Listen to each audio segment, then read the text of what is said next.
हो गया। चलिए इसके बाद है गर्भ निरोधक गोलियां, ठीक है ना। तो गर्भ निरोधक गोलियां यानी कि इसके पहले हमने आपको पढ़ा दिया है अंतः गर्भाशय युक्त, इंट्रा यूट्रन डिवाइसेज क्या है। उसके बाद आपका आता है नंबर 3 गर्भ निरोधक गोलियां। तो इस विधि में गर्भ निरोधक गोलियां जैसे इस विधि में गर्भ निरोधक गोलियां जैसे माला डी सबसे प्रचलित है, सहेली, इसके बारे में हमने आपको बताया था सहेली के बारे में। माला डी, सहेली आदि का सेवन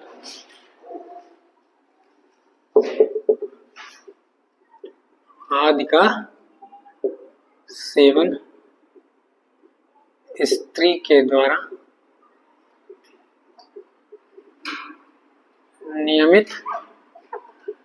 नियमित रूप से किया जाता है। नियमित रूप से किया जाता है। दूसरा पॉइंट लिख लीजिए, इसे जन्म नियंत्रण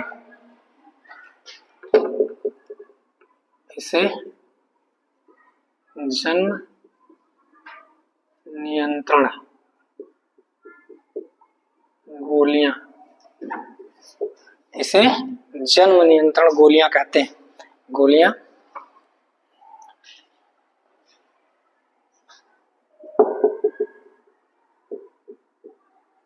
जन्म नियंत्रण गोलियां कहते हैं, यानी कि बर्थ कंट्रोल पिल्स, इंग्लिश में बर्थ कंट्रोल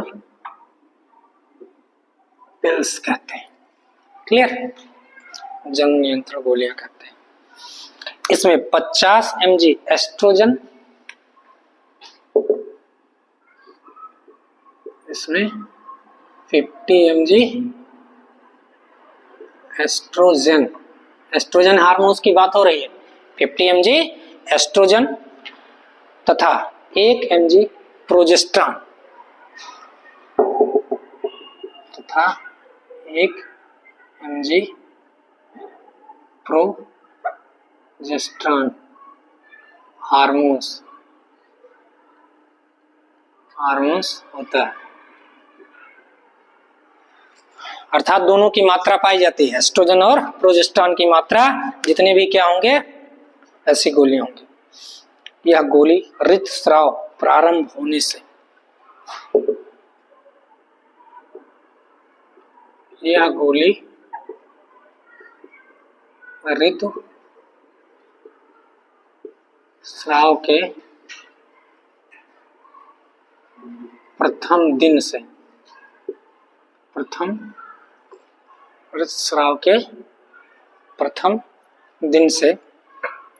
21वें दिन तक, प्रथम दिन से लेकर 21वें दिन तक स्त्रियों को दिया जाता है।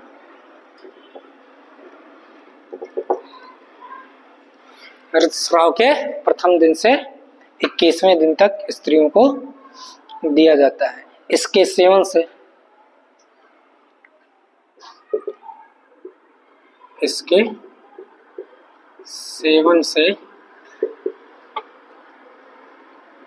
FSH तथा LH ल्यूटिनाइजिंग हार्मोन्स, FSH तथा LH का स्रावन नहीं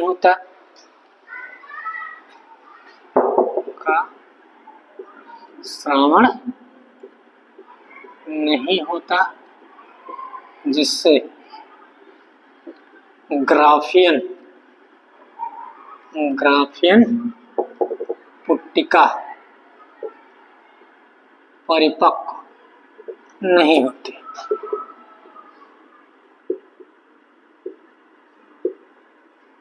ग्राफियन पुट्टिका परिपक्व नहीं होती तथा ओवल्यूशन की क्रिया रुक जाती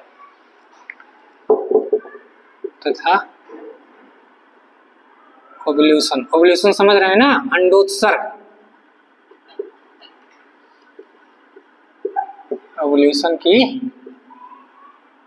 क्रिया रुक जाती है, ओवल्यूशन की क्रिया रुक जाती है। माला डी का प्रयोग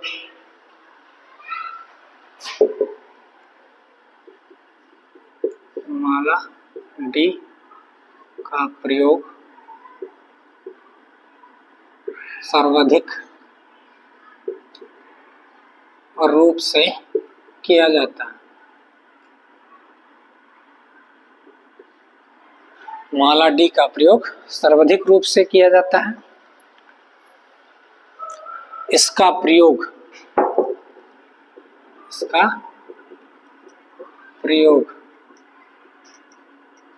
ऋतुस्राव के प्रथम दिन से लेकर 21वें दिन तक किया जाता है। माला डी का 21वें दिन तक किया जाता है। सहेली नामक गोली, सहेली नामक गोली का प्रयोग सप्ताह में एक बार किया जाता है। एक बार किया जाता है, ध्यान रखिएगा। सहेली नामक गोली का प्रयोग सप्ताह में एक बार किया जाता है। आकस्मिक गर्भ निरोधक गोली, अगला पॉइंट, आकस्मिक गर्भ निरोधक गोली, आकस्मिक गर्भ निरोधक गोली यानी इमरजेंसी कॉन्ट्रिसेप्शन,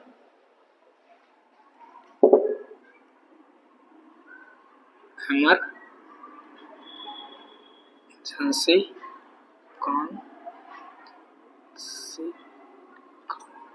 कॉन्ट्रिसेप्शन पिल्स,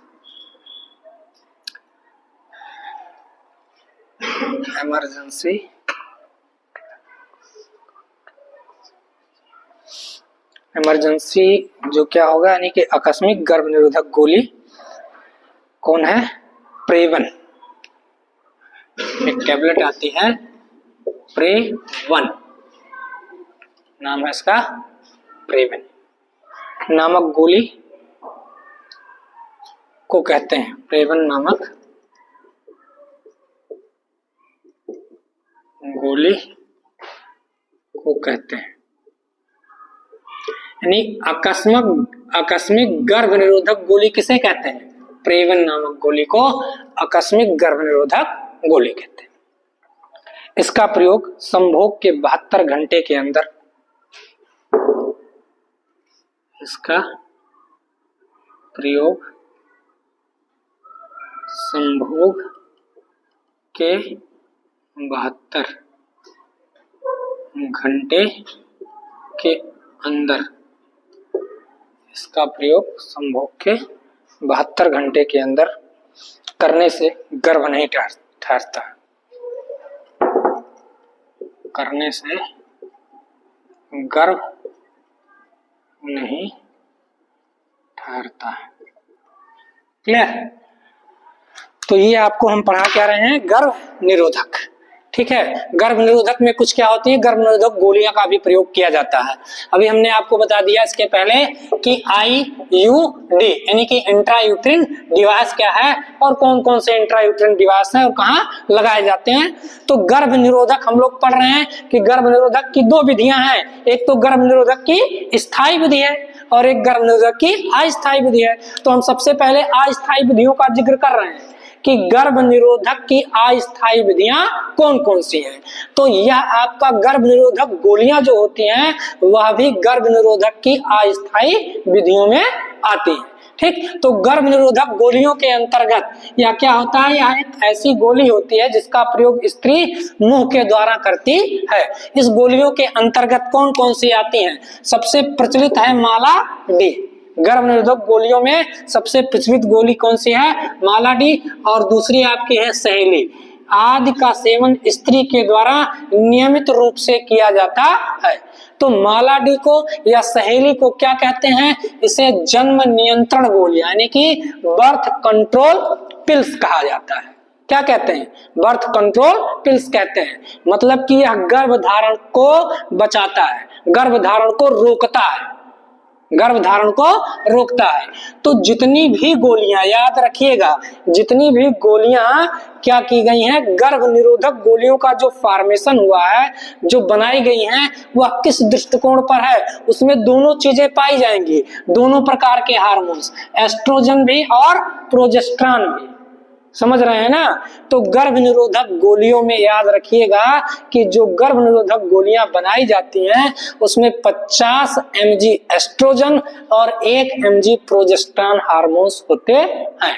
मतलब कि जैसे हम माला डी का प्रयोग किया जा रहा है गर्भ निरोधक के रूप में, सहेली का प्रयोग किया जा रहा है गर्भ निरोधक के रूप में, तो जो माला डी का प्रयोग गर्भ निरोधक के रूप में किया जा रहा है वो कब किया जाएगा? जब मेंस्ट्रुअल साइकिल, हमने आपको मेंस्ट्रुअल साइकिल पढ़ाई है ना, और उसमें आपको बताया है कि रजोदर्शन की प्रक्रिया होती है। तो जब रजोदर्शन की प्रक्रिया होगी तो पहला दिन, दूसरा दिन, तीसरा दिन, चौथा दिन, पांचवा दिन, यही तो होता है। मतलब 3 से लेकर के 5 ब्लीडिंग की प्रक्रिया होती है। तो जो आपका क्या होगा, ऋतुस्राव होगा। तो ऋतुस्राव के प्रथम दिन से, मतलब कि ऋतुस्राव के प्रथम दिन से लेकर के 21वें दिन तक क्या करते हैं? माला डी का प्रयोग करते हैं। 21वें दिन के बाद इसको बंद कर देते हैं। और फिर अब जब तक कोई भी फीमेल वह चाहती है, मतलब अगर कोई फीमेल ये चाहती है, बच्चा नहीं चाहती है, तब तक वह इस टेबलेट का यूज कर सकती है। तो कैसे करना है इसको? इसको करना है ऋतुस्राव के प्रथम दिन से लेकर के 21वें दिन, फिर छोड़ देना है। फिर ऋतुस्राव के प्रथम दिन से लेकर के अगले महीने में 21वें दिन। बात समझ रहे हैं ना? तो किसका प्रयोग किया जाता है? माला डी। और सबसे ज्यादा प्रचलित है ये। और इसको बनाया किस आधार पे गया है? हार्मोन्स के आधार पे। मीन्स कि इसमें जो है 50 mg एस्ट्रोजन हार्मोन्स और 1 mg प्रोजेस्टेरॉन हार्मोन्स होगा। किसमें भैया? जो गर्भ निरोधक गोलियां हैं उन गर्भ निरोधक गोलियों में प्रोजेस्टेरॉन और एस्ट्रोजन ये दोनों हार्मोन्स पाए जाते हैं। क्लियर? और सबसे अधिक मात्रा में कौन सा गोली प्रचलित है? माला डी। माला डी एक ऐसी गर्भ निरोधक गोली है जिसका प्रयोग ऋतुस्राव के प्रथम दिन से लेकर के, एनसीईआरटी ने मेंशन किया है, उठाएंगे एनसीईआरटी की बुक तो आपको मिलेगा, कुछ बुकों में तो आपको मिलेगा कि ऋतुस्राव के 5वें से लेकर के 7वें दिन, लेकिन एनसीईआरटी ने सीधे मेंशन किया है कि ऋतुस्राव के प्रथम दिन। तो हम एनसीईआरटी को ले रहे हैं। बहुत सारी बुक आप देखेंगे तो उसमें आपको मिलेगा कि 5वें से लेकर के 7वें दिन के बाद से क्या करते हैं, हम गर्भ निरोधक गोलियों का प्रयोग करते हैं। लेकिन एनसीईआरटी कहता है भैया कि पहले ऋतुस्राव के पहले दिन से लेकर के और 21वें दिन तक हम क्या करेंगे? इस गर्भ निरोधक गोली का प्रयोग करेंगे, जिसे पिल्स कहते हैं। क्या कहते हैं? पिल्स कहते हैं, याद रखिएगा। ठीक है? यहां से बहुत ढेर सारे क्वेश्चन पूछे जाते हैं, नीट में भी और बोर्ड में भी, इसको आप जाने रखिएगा। तो आपको कह रहा है क्या कि जितने भी गर्भ निरोधक गोलियां हैं उनमें क्या होंगे? दोनों हार्मोन्स पाए जाएंगे, एस्ट्रोजन और प्रोजेस्टेरॉन। क्लियर? गर्भ निरोधक गोलियों का प्रयोग खास करके माला डी का प्रयोग कब करेंगे? ऋतुस्राव के प्रथम दिन से लेकर के 21वें दिन तक करेंगे। कोई दिक्कत? चलिए आगे चलते हैं। कह रहा है कि यह गोली ऋतुस्राव के प्रथम दिन से लेकर 21वें दिन तक स्त्रियों को दिया जाता है। इसके सेवन से FSH तथा LH का श्रावण नहीं होता है। क्लियर। अगर इसका सेवन कोई भी फीमेल कर रही है तो FSH कहते हैं इसको फॉलिकल स्टिमुलेटिंग हार्मोन्स, और दूसरा इसको कहते हैं ल्यूटिनाइजिंग हार्मोन्स। जब आपको हमने मेंस्ट्रुअल साइकिल पढ़ाई थी तो हमने ग्राफ बना करके आपको दिखाया था कि FSH और LH किस तरीके से कार्य करता है। तो अब कह रहा है कि अगर कोई भी महिला क्या करती है, वह गर्भ नहीं धारण करना चाहती है तो वह गर्भ निरोधक गोलियों का प्रयोग करेगी, एज लाइक मालाडी। तो अब यह गर्भ निरोधक गोली क्या करेगी, यह FSH और LH इन दोनों के स्राव को कम कर देती है, कंस्टेंटली कम कर देती है। तब क्या होगा, कह रहा है कि श्रावण नहीं होता है, जिससे ग्राफियन पुट्टिका परिपक्व नहीं होती है। तो जो ग्राफियन पुट्टिका है, याद है ना, ये ग्राफियन पुट्टिका है। तो अब जब ग्राफियन पुट्टिका परिपक्व नहीं होगा तो ओव्यूलेशन की प्रक्रिया ही नहीं होगी, और जब ओव्यूलेशन की प्रक्रिया नहीं होगी तो एग क्या होगा, बाहर नहीं आएगा, और जब एग बाहर नहीं आएगा तो स्पर्म आकर के ही क्या करेगा, जब उसको एग नहीं मिलेगा तो फर्टिलाइजेशन के कोई चांस नहीं बनते हैं। तो याद रखना है आपको कि इसमें क्या होगा कि FSH और LH का श्रावण रुक जाता है, मतलब श्रावण ही नहीं होता, जिससे ग्राफियन पुट्टिका परिपक्व नहीं होती, जिससे ग्राफियन पुट्टिका परिपक्व नहीं होती और ओव्यूलेशन अर्थात अंडोत्सर्ग की क्रिया रुक जाती है। किसके कारण, गर्भ निरोधक गोलियों के सेवन के कारण। यह भी गर्भ निरोधक की एक विधि है। कौन सी विधि है, अस्थायी विधि है। जब तक इच्छा है, जब तक किसी भी दाम्पत्य की इच्छा यह है कि वह संतान नहीं उत्पन्न करना चाहता है, तब तक वह इन गोलियों का इस्तेमाल कर सकता है। जिस दिन वह संतान उत्पन्न करना चाहता हो तो इन गोलियों का प्रयोग करना बंद कर दे। इसीलिए इसे हम क्या कहते हैं, अस्थायी विधि कहते हैं। क्लियर हुआ। आगे चलते हैं। कह रहा है मालाडी का प्रयोग सर्वाधिक रूप से किया जाता है। इसका प्रयोग ऋतुस्राव के प्रथम दिन से लेकर के 21वें दिन तक किया जाता है, याद रखिएगा, और फिर बंद कर देंगे। फिर जब दूसरा ऋतुस्राव आएगा तो प्रथम दिन से लेकर के 21वें दिन, और यह तब तक इस्तेमाल कर सकते हैं जब तक गर्भ धारण करना नहीं चाहते। ओके। दूसरी चीज, सहेली नामक गोली का प्रयोग सप्ताह में एक बार किया जाता है। यह ऐसी टेबलेट है जिसका प्रयोग, यानी कि अगर गर्भ धारण करना कोई महिला नहीं चाह रही है तो सप्ताह में एक ही टेबलेट खा ले तो वह क्या हो जाएगा, गर्भ धारण की प्रक्रिया उसकी नहीं होगी। समझ रहे हैं। अरे पूरे सप्ताह में इसका सेवन एक बार ही किया जाएगा, तो यह थोड़ी सी सुरक्षित गोली मानी जाती है। आप जानते हैं ना कि इसका फॉर्मेशन लखनऊ से हुआ, हमने आपको बताया भी था। ठीक। आकस्मिक, अब एक दूसरी आती है आकस्मिक गर्भ निरोधक गोली। आपसे पूछेगा एनसीईआरटी, ये जो है नीट में भी क्वेश्चन पूछा गया है कि आकस्मिक गर्भ निरोधक गोली का नाम बताइए। तो आकस्मिक गर्भ निरोधक गोली का नाम है प्रेवन। क्या नाम है, प्रेवन। क्या नाम है, प्रेवन एक ऐसी गोली है जिसका प्रयोग आकस्मिक गर्भ निरोधक गोली के रूप में किया जाता है। इसका प्रयोग कब करते हैं, यानी कि सेक्सुअल इंटरक्रॉस के 72 घंटे के अंदर, संभोग के 72 घंटे के अंदर अगर आप कोई दाम्पत्य चाहता है कि वह गर्भ धारण करना नहीं चाहता है और इन केस, तो वह 72 घंटे के अंदर इमरजेंसी यानी कि आकस्मिक गर्भ निरोधक गोली का प्रयोग कर सकता है, जिससे कि गर्भ धारण की प्रक्रिया नहीं होगी, यानी कि गर्भ नहीं ठहरता है। तो मार्केट में ये प्रेवन के नाम से मिलती है, इसे आकस्मिक गर्भ निरोधक गोली कहते हैं। तो ये सारी की सारी क्या है, अस्थायी विधियां हैं। जब तक आपकी इच्छा है तब तक इसका प्रयोग कर सकते हैं। जब आपकी इच्छा यह हो कि गर्भ धारण करने की इच्छा अगर किसी की हो तो इनका प्रयोग बंद कर देंगे। इसीलिए इसे हम क्या कहते हैं, इसे हम कहते हैं अस्थायी विधियां। क्लियर। आगे चलते हैं।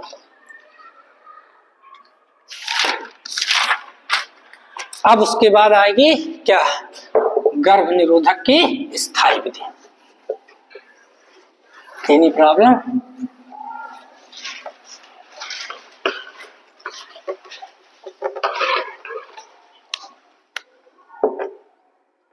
गर्भ निरोधक की स्थायी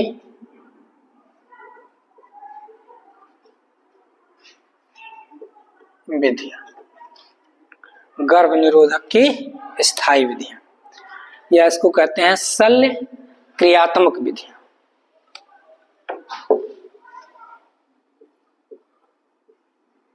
शल्य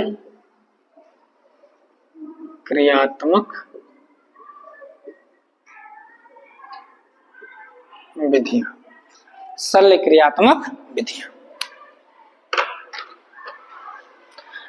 वे विधियां जिनके द्वारा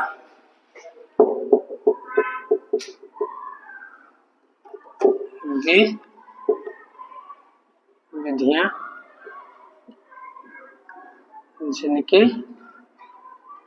द्वारा स्थायी रूप से, ऐसी विधियां जिनके द्वारा स्थायी रूप से संतान उत्पत्ति की क्षमता को, वे विधियां जिनके द्वारा, ऐसे लिख लीजिए, वे विधियां जिनके द्वारा संतान उत्पत्ति की क्षमता, संतानो उत्पत्ति की क्षमता को स्थायी रूप से, क्षमता को स्थायी रूप से रोका जा सकता है, स्थायी रूप से रोका जा सकता है, रोका जा सकता है, क्या कहलाती है? बाध्यकरण, बाध्यकरण कहलाती है। तो जाने रखिएगा कि शल्य क्रियात्मक विधियों को बाध्यकरण भी कहते हैं। बाध्यकरण यानी कि परमानेंट स्टरलाइजेशन कहते हैं।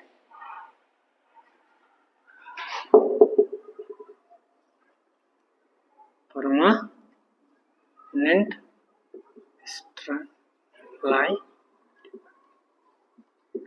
स्टरलाइजेशन कहते हैं, ठीक, बाध्यकरण कहलाती है। यह प्रायः उन लोगों को, अगला पॉइंट लिखिएगा, यह प्रायः उन लोगों को सुझाई जाती है, यह प्रायः उन लोगों को सुझाई जाती है जो आगे गर्भावस्था, जिन्हें आगे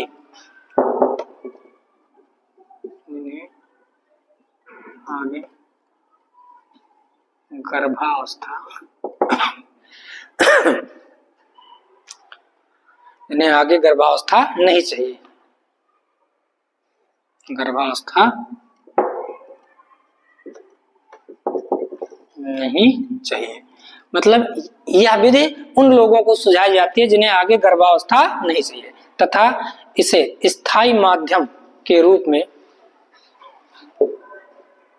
तथा इसे स्थायी माध्यम के रूप में पुरुष आब्लिक स्त्री, तथा इसे स्थायी माध्यम के रूप में पुरुष स्त्री में से एक, स्त्री में से एक, कोष्ठक बंद, चाहे पुरुष और चाहे स्त्री में से एक अपनाना चाहते हैं।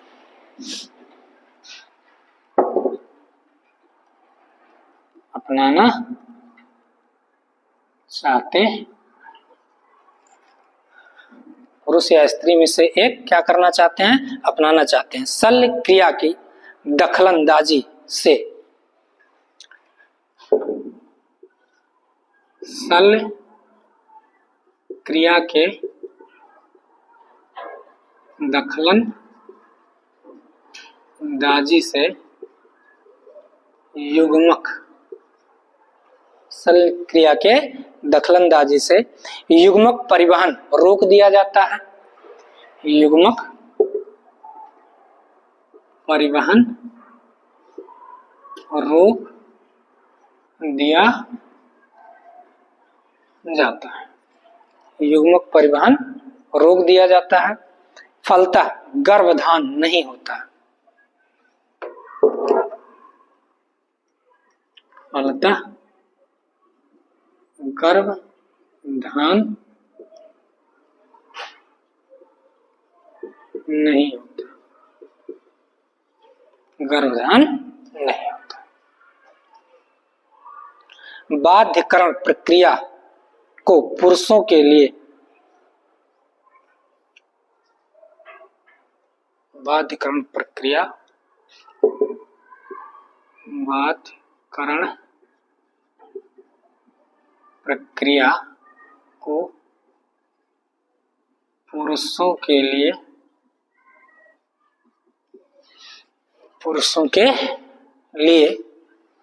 शुक्र वाहक उच्छेदन, शुक्र वाहक उच्छेदन, शुक्रवाहक उच्छेदन, इंग्लिश में इसको कहते हैं वैसेक्टॉमी।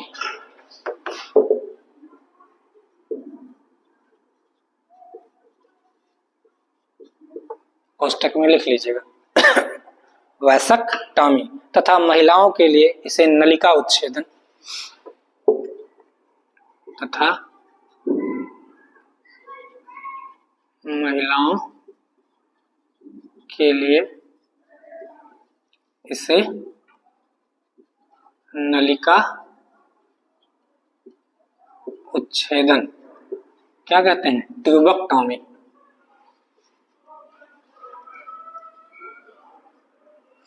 ट्यूबेक्टॉमी कहा जाता है। ट्यूबेक्टॉमी कहा जाता है।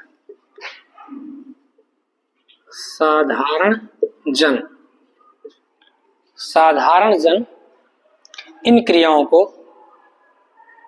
साधारण जन इन क्रियाओं को पुरुष व स्त्री, इन क्रियाओं को पुरुष या स्त्री नसबंदी के नाम से जानते हैं। नसबंदी के नाम से जानते हैं। क्लियर? तो यह एक क्या है? स्थायी विधि है। हम पढ़ रहे हैं कि गर्भ निरोधक क्या है और गर्भ निरोधक की स्थायी विधियों की बात करेंगे। तो गर्भ निरोधक की स्थायी विधियां जो होती हैं उनका प्रयोग उन दाम्पत्यों में किया जाता है जिसकी इच्छा ये हो जाती है कि अब हमको संतान उत्पन्न नहीं करना है। तो यह प्रक्रिया कब की जाएगी? 40, 45 साल या 50 साल, क्योंकि आप जान रहे हैं ना कि 45 साल क्या होती है? फीमेल में मेनोपेज की अवस्था 45 वर्ष होती है। तो कोई जो क्या होगा, ऐसा दाम्पत्य होगा जिसके 2 बच्चे 3 बच्चे हो गए होंगे और वह यह चाहता है कि अब उसके संतान की इच्छा नहीं है, तभी वह क्या करेगा? परिवार नियोजन की स्थायी विधियों का प्रयोग करेगा। नहीं तो वो क्या करेगा? परिवार नियोजन की अस्थायी विधियों का प्रयोग करेगा। अब जेकर मन ही हो गए कि भैया अब तो गजर गजर कुल लड़के हो गई एक लड़िया, अब हमें लड़कन पड़कन नहीं चाहिए, तो त्यही का करी गर्भ निरोधक की स्थायी विधियों का प्रयोग करेंगे। बात समझ रहे हैं ना? क्योंकि कह रहा है कि वे विधियां जिनके द्वारा संतानोत्पत्ति की क्षमता को स्थायी रूप से रोका जा सके।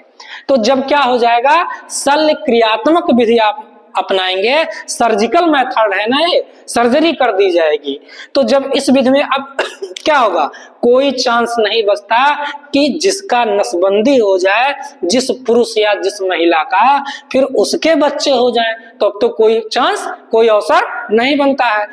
तो इसलिए यह विधि वही लोग अपनाते हैं जिनको फाइनल डिसीजन ले लिए हुए कि अब हमें संतान के जरूरत नहीं है। अब जकरे घर में 4 लड़के हो गए एक गार्जियन के, तो ओकर उम्र हो गया 40 साल, तो उकाव कर सकता है नसबंदी यानी कि स्थायी विधियां ले सकता है। समझ रहे हैं कि नहीं? वह उसकी इच्छा पर है, उसकी इच्छा पर है। तो यही चीज कह रहा है कि गर्भ निरोधक की स्थायी विधियां जो हैं वह क्या हैं? वे विधियां जिनके द्वारा संतान उत्पत्ति की क्षमता को स्थायी रूप से रोका जा सकता है, उसे हम बाध्यकरण कहते हैं। क्या कहते हैं? बाध्यकरण कहते हैं। इस चीज को जाने रखिएगा। शल्य क्रियात्मक विधियों को एक नाम से और जाना जाता है, बाध्यकरण से। और समान जन लोग, साधारण लोग बोलचाल के भाषा में का कहते हैं कि ओकर नसबंदी हुई है। जैसे एक समय था, याद आप नहीं जानते हैं, इंदिरा गांधी प्रधानमंत्री थी देश की, तो उन्होंने क्या किया था? बहुत बड़ी मात्रा में नसबंदी कराया था। अयोध्या की कंडीशन हमने सुना है, देखा तो नहीं है, लेकिन ऐसी थी कंडीशन कि जो भी मिल जाता था रात के 12 बजे, जो बाबा वगैरह मिलते थे उनका भी नसबंदी कर दिया गया। उसके बाद इंदिरा गांधी क्या हो गई थी? अगले चुनाव में हार गई थी। बहुत ज्यादा उनका विरोध किया गया था। तो नसबंदी का मतलब हो गया कि जब शल्य क्रियात्मक विधियां अपनाएंगे तो पूरी तरह से क्या हो जाएगा कि अब संतान उत्पन्न नहीं हो सकते हैं। क्लियर? तभी वह ऐसे लोग करेंगे जो क्या होंगे, मतलब अपनी इच्छा के अनुसार लोग करते हैं। तो जरा देख लीजिए, कह रहा है कि वे विधियां जिनके द्वारा संतान उत्पत्ति की क्षमता को स्थायी रूप से रोका जा सकता है, बाध्यकरण या शल्य क्रियात्मक विधियां कहलाती हैं। कोई दिक्कत? दूसरी चीज याद रखना है कि यह प्रायः उन लोगों को सुझाई जाती है, ऐसे व्यक्तियों को सुझाई जाती है, मतलब सलाह वह आदमी को दी जाता है जिन्हें आगे गर्भावस्था नहीं चाहिए। तो गर्भावस्था केका नहीं चाहिए? जेकर नया नया शादी हुए ते का गर्भावस्था नहीं चाहिए? कि गर्भावस्था उसको चाहिए जिसके 4 बच्चे हो गए हैं, उसको यह जो है सुझाव दिया जा सकता है कि नसबंदी आप कराई लो। कब्बो ऐसा हो जाता है, एकाध केस ऐसा आया है कि नसबंदी करने के बाद किसी फीमेल के और उसके बच्चे हो गए। तो एक घटना ऐसी घटी थी हमारे जानकारी में, तो जो मतलब फीमेल का नसबंदी हुआ था, तो अब क्या है कि उसका पति डॉक्टर के पास गया। कैसे? डॉक्टर साहब तो नौकरिया ले ले, क्योंकि ये बड़ी बात हो गई ना, ऐसा इम्पॉसिबल है। तो कुछ ना कुछ रीजन रहा होगा जो ऑपरेशन किया गया। तो ऑपरेशन करने के बाद यानी कि नसबंदी के बाद भी 2 बच्चे हो गए। अब डॉक्टर साहब बहुत हाथ गोड़ जोड़ें तो कहीं अच्छा चलो छोड़ देते तो हैं। तो लेकिन यह जाने रखिए कि वो तो सब ईश्वर की मर्जी है, लेकिन कुछ चीजें फाल्ट हुई होंगी, इसी वजह से ऐसा हुआ, नहीं तो ऐसा नहीं हो सकता है। क्योंकि ये क्या है? शल्य क्रियात्मक विधियां हैं, इसके बाद संतान उत्पन्न नहीं होते, साइंस ऐसा मानता है। तो कह रहा है यह प्रायः उन लोगों को सुझाई जाती है जिन्हें आगे गर्भावस्था नहीं चाहिए, ठीक है, तथा इसे स्थायी माध्यम के रूप में पुरुष स्त्री में से एक, चाहे 2, जैसे दाम्पत्य हैं, माता पिता हैं, तो माता पिता में से चाहे माता कराए और चाहे पिता कराए। अब हमने आगे आपको बताएंगे फिगर बना करके कि कैसे मेल में और फीमेल में क्या होता है कि शल्य क्रियात्मक विधियां होती हैं। तो कह रहा है स्थायी माध्यम में से पुरुष स्त्री में से एक अपनाना चाहते हैं। तो अगर कोई भी दाम्पत्य ऐसा है, उसमें से कोई दाम्पत्य में से या तो पिता चाह रहा है इस विधि को या माता चाह रही है इस विधि को, तो वह अपना सकती है, मतलब स्वेच्छा से, अपनी इच्छा के अनुसार। नहीं चाह रहे हैं तो कोई जबरदस्ती किसी को नहीं कर देगा कि ले जाकर कर नसबंदी कराई दी तो कर, जबरदस्ती क्यों। लेकिन ये स्थायी विधियां हैं, इसके बाद अब संतान उत्पन्न नहीं होगी, ये आप जाने रखिए। तो शल्य क्रिया के दखलंदाजी से अगर किसी भी पुरुष या महिला में शल्य क्रियात्मक विधियां करा दी गई, दखलंदाजी से युग्मक परिवहन यानी कि ट्रांसफर, जो गैमिट ट्रांसफर की प्रक्रिया है, याद कीजिए हमने आपको गैमिट ट्रांसफर पढ़ाया है, सेक्सुअल रिप्रोडक्शन में पढ़ाया ना कि एक तो गैमिटोजेनेसिस की प्रक्रिया होगी और गैमिटोजेनेसिस की प्रक्रिया के बाद क्या होगा, गैमिट ट्रांसफर होगा। तो जो आपका गैमिट ट्रांसफर हो रहा है वह रुक जाएगा, वह क्या हो जाएगा, रोक दिया जाता है। शैल क्रियात्मक विधि एक ऐसी विधि है जिसकी दखलंदाजी के बाद युग्मक परिवहन रोक दिया जाता है। फलता यानी परिणाम स्वरूप गर्भाधान नहीं होता है। काहे नहीं हुई कि जब मान लीजिए किसी पुरुष ने कराया या किसी स्त्री ने कराया, तो जब पुरुष कराएगा तो शुक्राणु अंडाणु तक नहीं पहुंचेगा और स्त्री कराएगी तो अंडाणु इम्पलरी अस्थमा जंक्शन पर नहीं पहुंचेगा। तो जब अंडाणु और शुक्राणुओं का समकेंद्र नहीं होगा तो जाइगोट नहीं बनेंगे। बात समझ रहे हैं ना। तो वही चीज यहाँ पर कह रहा है कि फलता गर्भाधान नहीं होता, अर्थात बाध्यकरण प्रक्रिया को पुरुष के लिए, बाध्यकरण प्रक्रिया को पुरुष के लिए क्या कहते हैं, शुक्रवाहक उच्छेदन। नाम याद रखिएगा, शुक्रवाहक उच्छेदन। पुरुषों में इसे क्या कहते हैं, शुक्रवाहक उच्छेदन, यानी कि वैसेक्टॉमी, यानी कि क्या किया जाता है, जो वास डिफरेंस होगा, जो अधिवृषण होगा वहीं से क्या होगा, निकला होगा क्या वास डिफरेंशिया। तो इस वास डिफरेंशिया के कुछ भाग को काट करके और क्या कर दिया जाएगा, टाइट से बांध दिया जाएगा। तो जिससे स्पर्मेटोजेनेसिस की प्रक्रिया तो होगी, ऐसा नहीं है कि नहीं होगी, लेकिन स्पर्म निकल करके आगे नहीं जा पाएंगे। तो इस क्रिया को क्या कहेंगे, वैसेक्टॉमी। यानी ऐसे सीधे सीधे याद रखो कि पुरुषों में नसबंदी को क्या कहते हैं, क्या कहते हैं, वैसेक्टॉमी कहते हैं। हिंदी में क्या कहते हैं, शुक्रवाहक उच्छेदन कहते हैं। Clear to all. पुरुषों में क्या होता है भैया, शुक्रवाहक उच्छेदन यानी कि वैसेक्टॉमी होता है। तथा महिलाओं के लिए क्या कहते हैं, नलिका उच्छेदन कहते हैं, यानी कि ट्यूबेक्टॉमी। क्या कहेंगे, ट्यूबेक्टॉमी।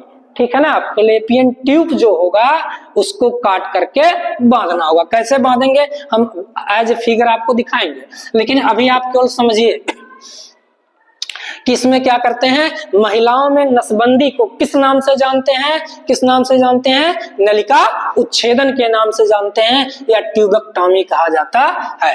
साधारण जन यानी सामान्यतः लोग इसे पुरुष व स्त्री के नसबंदी के नाम से जानते हैं। तो यह क्या है, शल्य क्रियात्मक विधि है जो एक स्थायी विधि है। इसे कराने से पूर्ण रूप से यह पक्का हो जाएगा कि अब उस दाम्पत्य की संतानें नहीं होंगी। तो ऐसे दाम्पत्य जो आगे गर्भ धारण की जिनकी इच्छा नहीं होती है वही लोग इस विधि को अपनाते हैं। Clear to all. अब यह जो विधियां हैं यह कौन कौन सी हैं, यह है आपका शुक्रवाहक अच्छेदन पहला, नंबर 1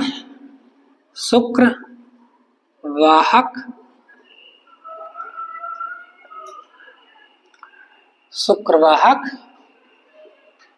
उच्छेदन। अब शुक्रवाहक उच्छेदन क्या है,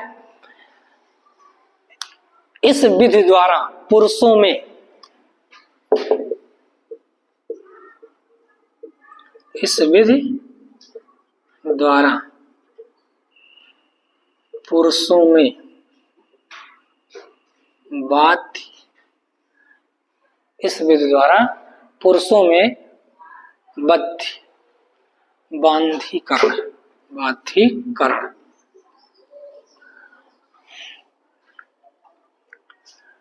बाध्यीकरण यानी कि स्टेरिलाइजेशन के लिए वृषण कोश के समीप, बाध्यीकरण के कोष्टक में लिख सकते हैं स्टेरिलाइजेशन के लिए वृषण कोश की इंग्लिश क्या होती है, स्क्रेटम। क्या होती है, स्क्रेटम ही होती है ना। वृषण कोश के समीप एक छोटा सा ऑपरेशन करके, समीप एक छोटा सा ऑपरेशन करके, एक छोटा सा ऑपरेशन करके शुक्रवाहिनियां, शुक्रवाहिनियां यानी कि वास डिफरेंस, शुक्रवाहिनियां वास डिफरेंस को काट कर बांध दिया जाता है,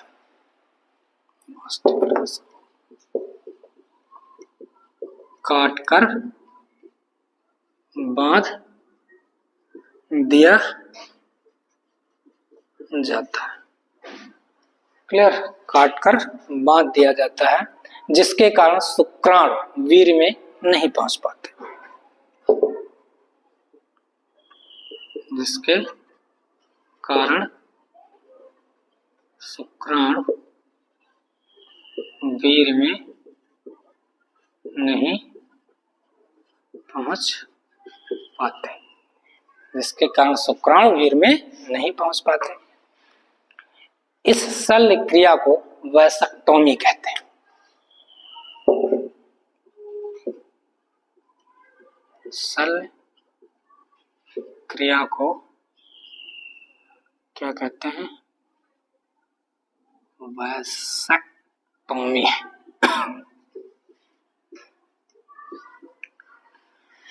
वैसेक्टोमी कहते हैं, शल्य क्रिया को वैसेक्टोमी कहते हैं। इसमें शुक्राणु एवं प्रोस्टेट ग्रंथ के स्राव,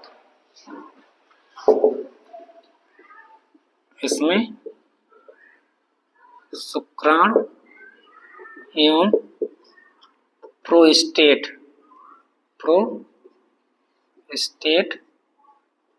ग्लैंड के स्राव, इसमें शुक्राशय एवं प्रोस्टेट ग्रंथ के, शुक्राणु नहीं, इसमें शुक्राशय, इसमें शुक्राशय एवं प्रोस्टेट ग्रंथ के स्राव का निकलना बंद नहीं होता, स्राव का निकलना बंद नहीं होता है, निकलना बंद नहीं होता। इस शल्य क्रिया के नए रूप को, एक पॉइंट और लिख लीजिए, इस शल्य क्रिया के नए रूप को, इस शल्य क्रिया के नए रूप को नॉन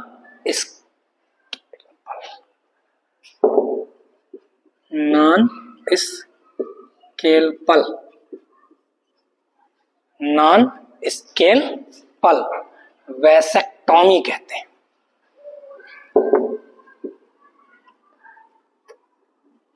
सेक्टोमी यानी कि NSV, नॉन स्केलपल वैसेक्टोमी कहते हैं। क्लियर, बस ये आपसे पूछा जा सकता है कि NSV का फुल फॉर्म क्या होता है। ठीक है, इसका नया नाम है, इस शल्य क्रिया के नए रूप को नॉन स्केलपल वैसेक्टोमी कहते हैं, यानी कि शॉर्ट फॉर्म में से हम NSV कहते हैं। तो आपसे पूछा जा सकता है कि NSV कहाँ कराया जाता है, तो NSV का मतलब क्या हो गया? ये पुरुषों में कराया जाता है, शुक्रवाहक उच्छेदन कहते हैं, या इसी को वैसेक्टोमी कहते हैं। ठीक, अब इसका फिगर हम कल आपको बनाएंगे, अभी आप देख लीजिए। इस विधि के द्वारा पुरुषों में बाध्यकरण यानी कि स्टरलाइजेशन के लिए वृषण कोश यानी कि स्क्रेटम के समीप एक छोटा सा ऑपरेशन करके शुक्रवाहिनियां वास डिफरेंस को काट करके बांध दिया जाता। सीधा सीधा मतलब आप ये समझिए कि जो वास डिफरेंस होता है, उस वास डिफरेंस को काट करके क्या कर देते हैं, काट करके इसको थोड़ा सा कुछ भाग निकाल देंगे और निकाल करके इसको काट करके बांध देंगे, काट करके इसको बांध देते हैं। ठीक, तो इस क्रिया को क्या कहते हैं? शुक्रवाहक उच्छेदन कहते हैं। तो शुक्रवाहिनी यानी कि वास डिफरेंस को काट करके बांध दिया जाता है, जिसके कारण शुक्राणु वीर्य में नहीं पहुंच पाते। तो जब शुक्राणु वीर्य में नहीं पहुंच पाएंगे तो इस शल्य क्रिया को वैसेक्टॉमी कहेंगे। तो जब स्पर्म जो है वह सीमेन में नहीं पहुंचेगा तो फिर वह निषेचन की क्रिया भी नहीं कर पाएगा, फर्टिलाइजेशन होगा नहीं। समझ रहे हैं ना? तो अब कह रहा है कि इसमें शुक्राशय एवं प्रोस्टेट ग्लैंड के स्राव का निकलना बंद नहीं होता, भले ही पुरुषों में क्या हो जाए, वैसेक्टॉमी करा दिया जाए, शल्य क्रियात्मक विधि अपनाई जाए, लेकिन जो शुक्राशय है और जो प्रोस्टेट ग्लैंड है वहां से जो स्राव निकलते हैं, मतलब कि जो क्या होते हैं, जिन पदार्थों का श्रावण होता है कहां से, शुक्राशय से और प्रोस्टेट ग्लैंड से, वह क्या होगा, वैसेक्टॉमी के बाद भी होता रहेगा। केवल स्पर्म नहीं आ पाएंगे, केवल स्पर्म सीमेन में नहीं पहुंच पाएंगे, तो फर्टिलाइजेशन की क्रिया में स्पर्म भाग नहीं लेता है। एक पॉइंट यह भी याद रखना है कि इस शल्य क्रिया के नए रूप को क्या कहते हैं, नॉन स्केलेबल वैसेक्टॉमी कहते हैं, यानी कि NSV के नाम से जाना जाता है। आज के लिए इतना ही, कल फिर होते हैं। कोई दिक्कत?